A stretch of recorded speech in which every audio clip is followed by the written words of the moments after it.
Somaliland ka taagan tahay wada hadal ay markale la furto dawladda federaalka Soomaaliya isla markaana waxa ay Somaliland shuruudo ku xidhay wada hadal ay la yeelato xukuumadda uu hogaaminayo Xasan Sheekh ee dawladda federaalka Soomaaliya war-saxaafadeedkaasna waxa lagu sheegay 7 qodob oo ay Somaliland dalbatay inay aasaas u noqon karaan wada hadal midho dhalo oo dhexmara Somaliland iyo Soomaaliya xukuumadda Somaliland ayaa la dalbatay 7 qodob oo dhignaa sidan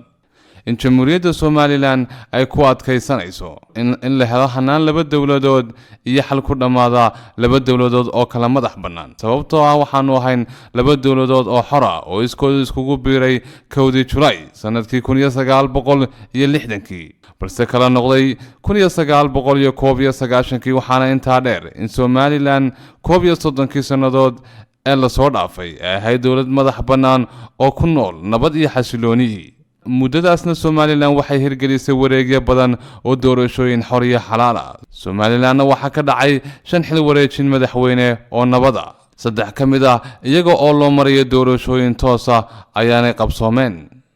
dhammaan heshiisyadii hore waa in la ixtiraamaa oo loo hirgeliyaa si degdeg ah tanina waa habka kaliya ee lagu dhisi karo kalsoonida waa inuu jiro hanaan dhexdhexaadin oo caalami ah oo damaanad qaadaya fulinta natiijada ka soo baxda wada hadalka waa inay jirtaa xoghayn maamusha kaydinta xogta isla markaana xoghayntu waa inay ku sifowdo dhexdhexaadnimo isla markaana ay u leedahay karti iyo hufnaan hawshan waa inuu jiraa mabaadi muhiim ah iyo xeer dhaqan oo hanaanka wada hadalka saldhigu noqon doona waa inuu jiraa ajenda cad oo qeexaya khilaafka u dhaxeeya labada dhinac si looga wada hadlo arrimaha udub dhaxaadka waa khilaafka ugu dambeynna wada hadalku waa inuu ku soo gabagaboobaa waqti xadidan shuruudahan cusub ee Somaliland soo saartay ee ku xidhay wada hadal ay la yeelato Soomaaliya ayaa soo baxay kadib markii kulan magaalada Hargeysa oo ku dhexmaray wafdi ka socday dalalka Norway iyo Turkiga oo booqasho ku yimid Somaliland sidoo kalena arintani waxay ku soo beegmaysaa xilli ay soo baxayeen warar sheegaya in wada hadal toos u dhexmari doono madaxweynayaasha Soomaaliya iyo Somaliland kuwaas oo ka wada hadli doona qadiyada u dhaxaysa labada dal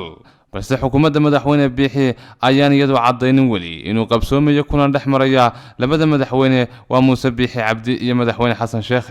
Somaliland iyo Soomaaliya ayaa iyagu hore dhowr jeer wada hadal u yeeshay balse waxa xusid mudan in dhammaan wada hadalladaasi aanay ka soo bixin wax natiijo